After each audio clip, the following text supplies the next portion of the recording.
do you think they're capable of dominating this game? What's your prediction? They should be. I mean, this sets up for the 49ers to absolutely win this. That it is the 49ers. This is the kind of game that in 2019 they would have. They would have steamrolled this team. And this is what good teams do to bad teams. To me, this is a chance for a statement game, a different type of statement game. Not the statement game that says you can beat elite talent within the NFL, but a statement game that says you're not going to play down to your opponent. You're not going to lower your level of competition when playing an inferior team like Atlanta. You're going to raise up to the occasion, and you are going to absolutely steamroll them because your strengths play to their weaknesses. But I'll be honest, going into this one, I'm nervous about it. I'm nervous that the 49ers are coming back off of an East Coast game, and they have done horribly coming back off the East Coast. They tend to lose a lot of those games after the East Coast time zone games, which is just an odd phenomenon. They have the opportunity to overlook Atlanta. Atlanta seems to have a lot of revenge on their mind when they come to play San Francisco. They seem to remember a lot of things that cause them great pain, and it just sets up for another trap game. And the 49ers have been inconsistent this season. It's hard for me to believe going in wholeheartedly that they're going to steamroll Atlanta. Okay, fair enough. You laid out a good case. The way I see it, the Niners, a lot of people are very high on the 49ers right now. Yes. On Twitter, you can't criticize the Niners. It basically, we're celebrating the 49ers this week and talking about how they're going to go to the Super Bowl. But I don't think they've really played well the last 2 weeks. I mean, they didn't play well in Seattle. And then I don't think they played well in Cincinnati either. It's just that Cincinnati was way worse. Way worse. Yeah. But they were up 20-6 in the second half and almost gave the whole thing away. They scored 3 points in the second half. I mean, it almost was very bad. I don't think they played particularly well in that game. I'd like to see the 49ers just play well. It's not about Atlanta. I'd like to see the Niners play well for the first time in a few weeks. Everyone's celebrating this team, but really, I haven't seen them play really, really well since the Jaguars game. And I know they have it in them because they did it to the Rams. So what I'm predicting is that the 49ers know they're being harder on themselves than the fans are being hard on them. They're being harder on themselves than the media is being hard on them. And they're going to look at the last two games and say, that's not going to cut it. What we did against Cincinnati, what we did against Seattle. We want to go somewhere in the playoffs. We need to play way better starting right now. And I think they're going to win big. I've been thinking all weekend they're going to come out and kind of fumble around, and Jimmy's going to throw a pick, and it's going to be close. Last 2 weeks, I've been doing with Jesse and Jason, and I said 27-24 Niners. I'm thinking, screw that. This is the week that the Niners actually play a good game and get back to how they put teams away in that winning streak. And I think they're going to win 31-10, like they did against the Rams and like they did against the Jaguars. 31-10, a big, big freaking win, because you know what? Atlanta sucks. Atlanta sucks. Matt Ryan doesn't suck, but Atlanta sucks. I mean, their offense is ranked like 25th or something. Their defense is ranked 27th or something. They freaking suck. And the Niners are really talented. I mean, just the fact that they have the trio of Kittle, Debo, and Ayuk. Who has a trio like that? Who? I mean, really, they should have the number one offense in the league if they weren't limited by certain factors like their offensive line, their quarterback. But still, they're a really good team. I don't know. They're a really talented team. I'm putting it that way. That's a key differentiator. Yeah. It is, because they're not a really good team, but they're a really talented team. Handle this 31-10. There is something that caused the 49ers offense to stagnate in both of the last 2 weeks in the second half, right? It fell off a cliff in Seattle. You know, I do think that it's a bit of a mental hurdle for them. And I'm glad that Trey didn't get any snaps, because the next time he comes in against Seattle in Seattle, he'll just get to start fresh. And that's a good thing, because I don't want him to be a part of a losing effort to that team and the little brother, big brother syndrome that goes on with Seattle. But against the Bengals, they came out and coughed the ball up to us several times, allowed us to jump out to that lead, and then we were unable to really capitalize and put the game away. And so, yes, we have a very talented team. You pointed out that trio, and we can't seem to feed that trio consistently in any single game. We can feed them one at a time. We're like, sorry, kids, we don't have enough money to get you all dinner. We'll get each one of you dinner one night a week. And that's not a sustainable way to go forward. That's not a way to win in the playoffs. When you have George Kittle, when you have Deebo Samuel, when you have Brandon Ayuk, you need to have some games where all of them have production, where all of them get fed. This game, this freaking game, 31 Put it all points. together. Come on, it's not that hard. Let those guys enable them. All you do is enable them. Atlanta's starting safety is out. It sets up perfectly for them to torch them. They can't get any pass rush. This is a game where the 49ers can show people who they are. Much like beating a good team is a statement game, beating a lesser team handily, that makes a statement as well. Yes. This is a team that should be thinking, like, by halftime, they should be like, all right, can we fire up the plane? Like, we're done. They should make them quit 31-10, just like you did to Jacksonville. Atlanta sucks. Our first-year coach, I mean, they have no pressure to win right now.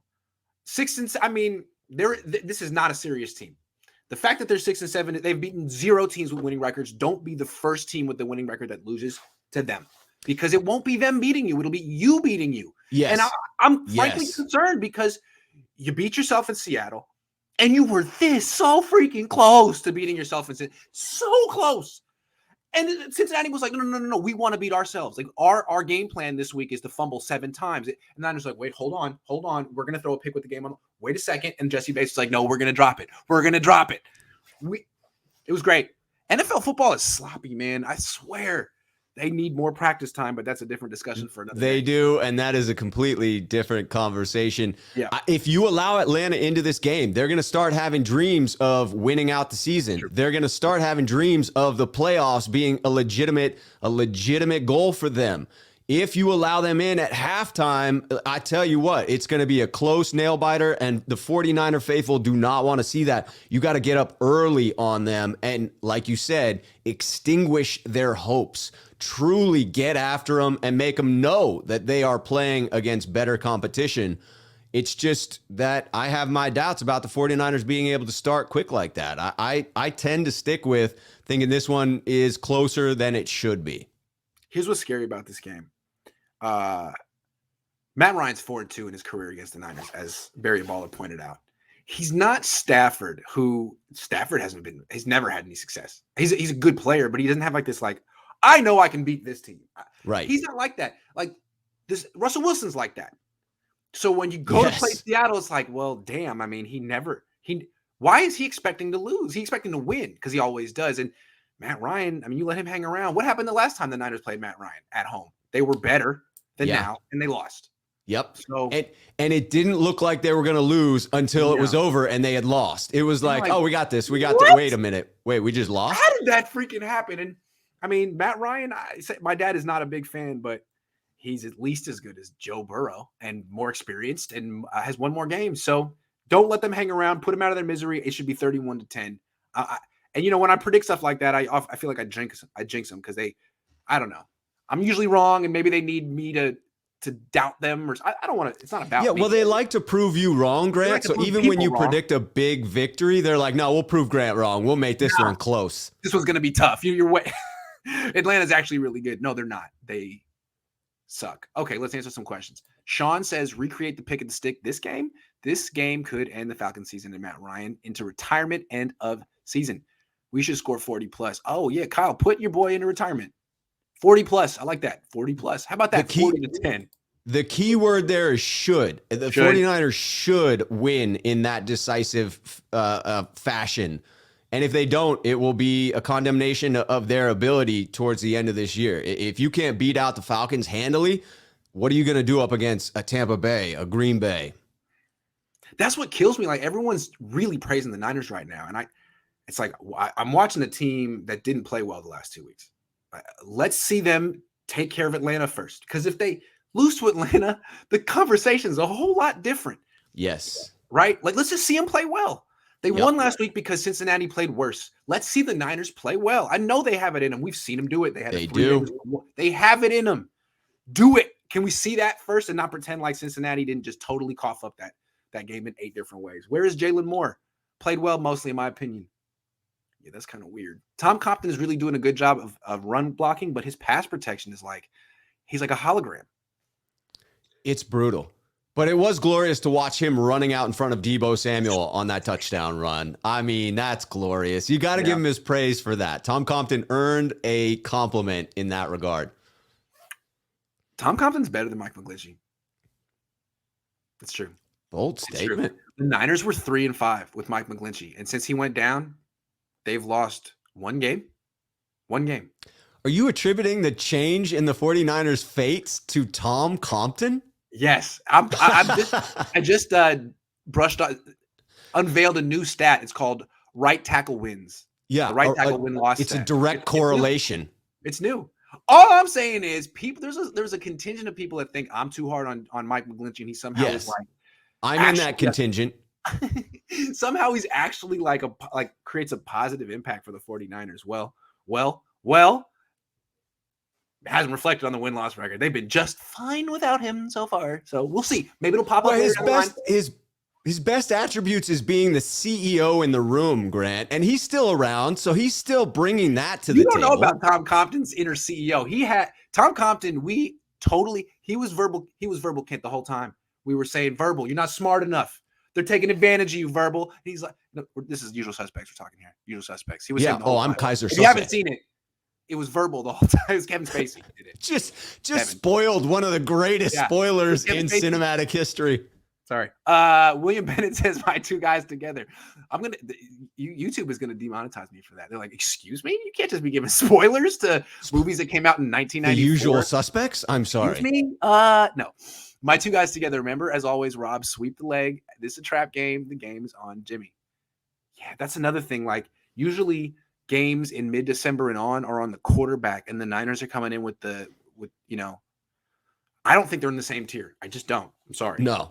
Yeah, that's in reference to Silverado Kev was on the channel, and he was talking about against Seattle, sweeping the leg. You got to, if you smell that weakness, if you find that opportunity to take advantage of the team, you got to sweep the leg. You got to put them out of their misery. We couldn't do it against Seattle. Can we do it against an inferior Atlanta team? Vikrant S says, good opt to give Lance a player to the rest of the season. Just to put this in postseason opponents' minds, they should do that. Week 18, I still think week 18 that they rest their starters. It would be a smart move, and they could give them an entire game. You think that they'll be locked into their playoff seeding at that point? Not their seeding, but I think they'll be locked into a wild. I think there's like an 80% chance they'll be locked into a wild card spot. If they're not, you got to play your starters. 100%. But if it's like, we could be the 5th or the 6th, or we could be the 6th or the 7th seed, who cares? The difference is playing Green Bay or Tampa, or Arizona. To me, it's like, rest your starters. Make sure you're ready for whichever team you get, because it's not going to be easy. Yeah. My only stance would be if you can shorten your travel in the playoffs by grabbing a particular seed, I'd do it. But resting your starters also adds an advantage. That's a good point. I actually hadn't done it. If the Niners lost no matter what, start Trey. Yeah. Falcons +9, lock of the week. Sadly, I don't think Shanahan, he'll just cling tighter to Jimmy G. Any loss that happens this season, he will cling tighter, because then every game after that becomes that much more clutch in getting into the playoffs. The Niners could realistically go 1-3. There's a scenario where they go 1-3 and still get that 7th seed. Much more likely if they go 2-2 or 3-1. But because of that, it lends itself toward playing Jimmy G, because clearly Shanahan believes he gives him the best opportunity to win, whether he's right about that or not. He better not go 1-3. My goodness. Better not.